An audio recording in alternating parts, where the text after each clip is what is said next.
Hello brothers, ఇది hotel పేరు. మన మడిక్సిర పాగడ రోడ్లో అయితే ఉంటుంది. ఇక్కడ పరోటాలు అయితే చాలా బాగుంటాయి. హలో బ్రదర్స్ మూవీలో మన నాగార్జున గారు డ్యూయల్ రోల్ అయితే ప్లే చేశారు. ఇక్కడ కూడా సేమ్ బ్రదర్స్ అలానే ఉంటారు కాబట్టి ఈ హోటల్కి హలో బ్రదర్స్ అని పేరు అయితే వచ్చింది. దాదాపు 30 ఏళ్ల నుండి ఈ హోటల్ని అయితే రన్ చేస్తున్నారు. ఇక్కడ సింగిల్ పరోటా వచ్చేసి 15 రూపాయలు ఉంటుంది. అలాగే 2 పరోటాలు, ఒక ఎగ్, అలాగే రైస్ వచ్చి 70 రూపాయలు అయితే ఉంది. ఇయర్స్ నుంచి ఉంది హోటల్. మేము 30 ఇయర్స్ ఉన్నాం. 30 ఇయర్స్ నుంచి హోటల్ ఉన్నాము. అప్పుడు పరోటాస్ అన్ని అప్పటి నుంచి పరోటా, ఎగ్ రైస్, కబాబు ఇవన్నీ చేస్తాంటివి. ప్రైజెస్ ఎంత? పరోటాను అలాగే ఎగ్ కూడా ఇస్తారు. 2 పరోటా, హాఫ్ రైస్, ఒక egg 70 rupees. 70 rupees. Evening times లో కబాబు ఇవన్నీ. Kebab, egg rice evening time. Okay.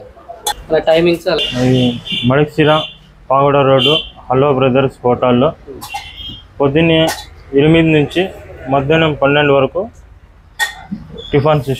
Tiffin ఉంటుంది. చపాతీ, కుష్కా, కోడిగుడ్డు 70 రూపీస్. మళ్ళీ సాయంకాలము 5:30 నుంచి నైట్ 9 వరకు చికెన్ కబాబు, ఎగ్ రైస్ ఉంటుంది.